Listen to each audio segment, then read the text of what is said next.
Stay away from my family.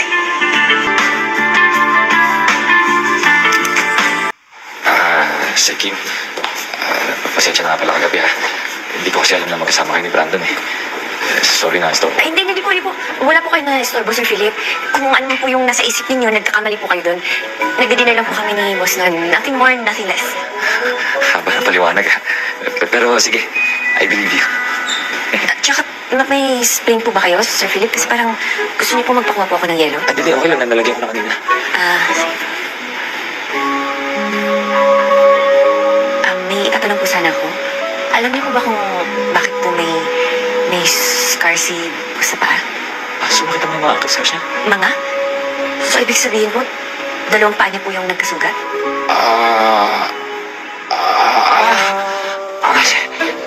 Sakit ng tiyan ko.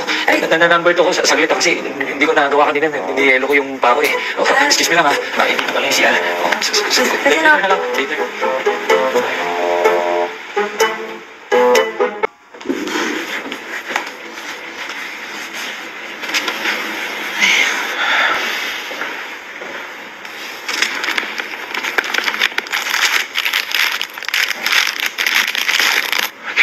Keep your cool, Brandon. You got this.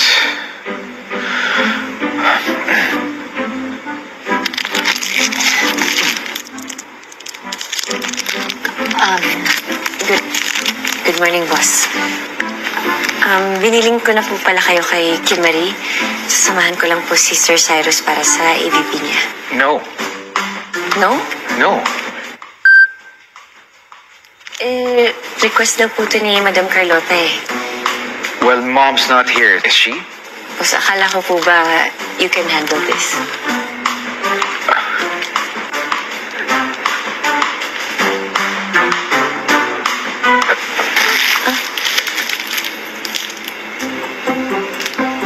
Boss, last piece ko na po yan eh. Oh, I'm sorry. Gutom ako eh.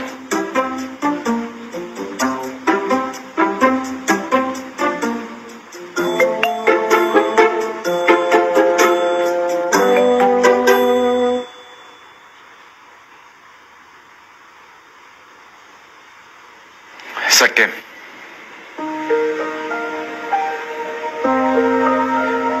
I'm sorry. I promise I'll get over it.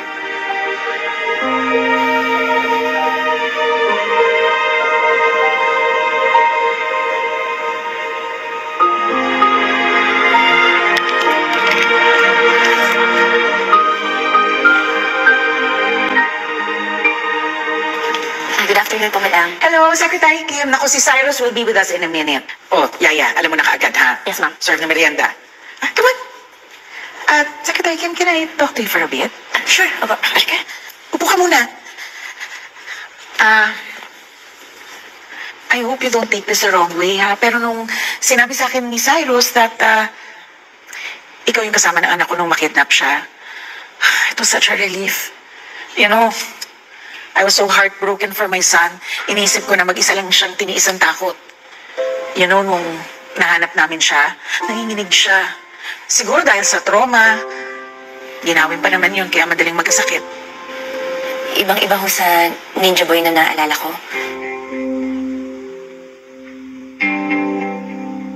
Matapang ho siya, madam. The entire time po na magkasama ho kami, sinigurado niya po na hindi po ako matatakot. Inalagaan niya rin po talaga ako.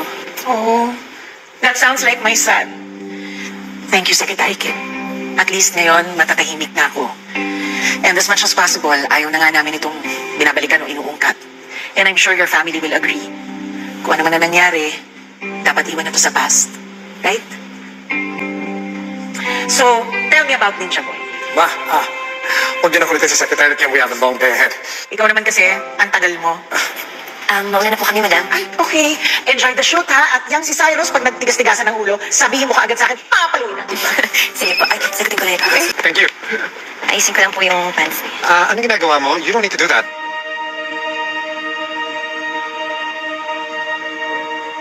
Part of the job, dapat picture perfect po kayo.